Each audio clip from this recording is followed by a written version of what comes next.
आता मंदिरांकडे आपला मोर्चा वळवला असून गेल्या काही आठवड्यात विविध मंदिरांमध्ये चोरीचे प्रकार घडले आहेत। त्यात आता टिटवाळ्यातील म्हसकळ गावात असलेल्या सुप्रसिद्ध श्री शंकर महाराज मंदिराचीही भर पडली आहे। या मंदिरात दानपेटी फोडून चोरी झाल्याचा प्रकार काही दिवसांपूर्वी घडला आहे। टिटवाळा येथील फळेगाव मार्गावर म्हसकळ गावामध्ये शंकरनाथ सेवा मंडळ गोरक्षनाथ आखाडा मंडळ ट्रस्टच्या जागेमध्ये श्री शंकर महाराजांच्या मुख्य मंदिरासह 5 मंदिरे आहेत। यापैकी श्री स्वामी समर्थांच्या मंदिरासमोरील दानपेटी गायब असल्याची माहिती 22 एप्रिल रोजी सकाळी समोर आली। त्यानंतर ट्रस्टच्या सर्व पदाधिकारी आणि सदस्यांनी तातडीने मंदिर परिसरात धाव घेतली आणि मंदिर परिसरात लावण्यात आलेल्या CCTV मधील फुटेज तपासले।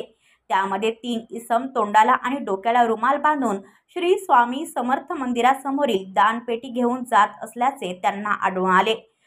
त्याच्या आधारे मंदिर समितीच्या पदाधिकाऱ्यांनी कल्याण तालुका पोलीस ठाण्यात याबाबत तक्रार दिली असून पोलिसांनी 3 अनोळखी व्यक्तींविरोधात चोरीचा गुन्हा दाखल केला आहे। तर चोरीच्या प्रकारामुळे स्थानिक ग्रामस्थांसह भक्त मंडळींनीही नाराजी व्यक्त केली असून या 3 चोरट्यांना तातडीने अटक करण्याची मागणी केली आहे। दरम्यान गेल्या काही दिवसांपासून कल्याण डोंबिवली परिसरातील विविध मंदिरांमध्ये चोरीच्या घटनांमुळे संतापाचे वातावरण निर्माण झाले आहे। ब्युरो रिपोर्ट कल्याण, कलमभूमी न्यूज।